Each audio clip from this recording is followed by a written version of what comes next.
Bienvenue sur Sans Pression, la chaîne qui brasse la bonne humeur.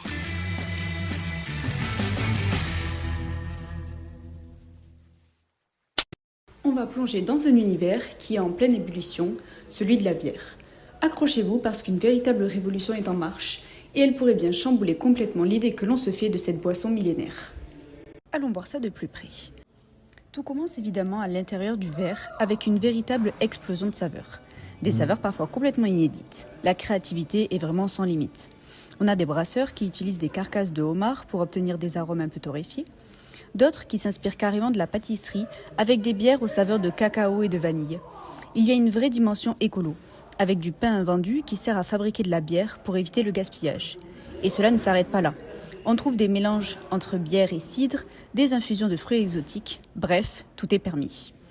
Et cette recherche de nouveautés, eh bien, ça marche. Les chiffres le prouvent. Les bières artisanales, qui jouent à fond la carte de l'originalité, représentent plus d'un quart du marché. Le sans-alcool connaît aussi une croissance folle pour répondre à une demande de consommation plus saine, et le bio qui s'installe tranquillement mais sûrement, ce qui montre bien une conscience écologique grandissante. Mais attention, cette révolution ne balaye pas tout sur son passage. Malgré toute cette effervescence et cette créativité, la bonne vieille bière blonde traditionnelle reste la grande favorite en France. Comme quoi l'innovation et la tradition peuvent très bien faire bon ménage. Allez, on passe maintenant de l'intérieur à l'extérieur du verre, parce que le contenant est devenu tout aussi crucial que le contenu. L'emballage n'est plus juste une protection, c'est devenu une vraie partie de l'expérience. Regardez-moi cet exemple, c'est juste génial! C'est ce que l'on appelle un emballage intelligent. Grâce à une encre qui réagit à la température, cette canette change de look pour nous dire « ça y est, je suis à la température parfaite ». Fini de se poser la question, le design nous fait signe. C'est simple, c'est visuel et c'est franchement malin. L'expérience se prolonge même dans l'obscurité. Certaines marques ont créé des bouteilles phosphorescentes qui se mettent à briller dans le noir. La bouteille n'est plus un simple objet. Elle devient un élément de décor, un point de lumière dans un bar ou un festival. Ici, on va encore plus loin. L'emballage devient un jeu. Cette étiquette n'est pas juste à jeter.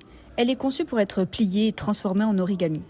C'est une idée poétique qui prolonge l'expérience et qui transforme un déchet en un petit objet d'art.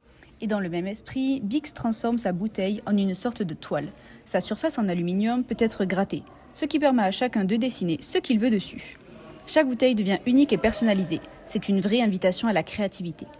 On le voit bien, l'idée c'est de divertir, de créer de l'interaction, que ce soit avec des étiquettes qui cachent des jeux, des surfaces à gratter pour sentir les arômes de houblon ou des éditions collector pour les grands événements. Le packaging a une histoire à raconter et de plus en plus cette histoire intègre une dimension éco-responsable, ce qui correspond bien aux attentes d'aujourd'hui. Mais la transformation ne s'arrête pas là. La bière n'est plus juste un produit que l'on achète. Elle s'inscrit dans tout un écosystème, une culture, une histoire. Le concept central ici, c'est ce que l'on appelle le storytelling, l'art de raconter une histoire. Plus qu'une simple boisson, les brasseurs vendent un récit, et c'est cette histoire qui crée un lien, une connexion émotionnelle qui permet de se différencier dans un marché où il y a énormément de choix. Alors, comment on construit une bonne histoire ? Souvent, ça repose sur des bases solides. D'abord, une origine unique qui ancre la bière dans un territoire.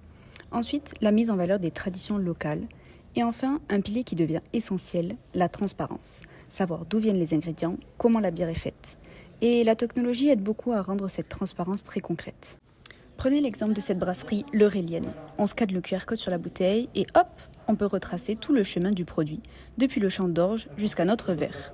Toute l'histoire est là, accessible en une seconde. Cette recherche d'authenticité, ça nourrit évidemment la grande tendance du local. Le succès incroyable des microbrasseries ou de marques qui s'appellent carrément la locale. Ça montre bien ce désir profond de se reconnecter à un territoire, à un produit qui a une âme. Chaque détail est important, même le nom. Appeler une bière la trotteuse, ce n'est pas anodin du tout. Rien qu'avec ce mot, on imagine la ferme, les champs, un savoir-faire authentique. Le nom est déjà le premier chapitre de l'histoire. L'objectif final de tout ça, c'est de créer une vraie communauté. La discussion commence en ligne sur les réseaux sociaux. Elle se poursuit à la maison avec des box de découverte, mais elle prend vraiment tout son sens dans le monde réel, pendant des festivals, des visites ou même des ateliers où on peut apprendre à brasser. L'expérience devient totale. Bon, alors, si on fait le bilan de toutes ces tendances, où est-ce que cette révolution nous amène ? La grande conclusion est là. La bière a cessé d'être une simple boisson. C'est devenu une expérience totale qui sollicite nos sens, notre curiosité et notre imaginaire. C'est une révolution qui est vraiment tirée par 3 grands moteurs. l'audace dans les goûts, l'ingéniosité de la technologie et la magie du storytelling. Alors la question finale, c'est après la bière au homard et les étiquettes en origami, qu'est-ce que la prochaine gorgée peut bien nous réserver ? Une chose est sûre, l'âge d'or de la créativité dans la bière ne fait que commencer. Sans pression, la chaîne qui brasse la bonne humeur.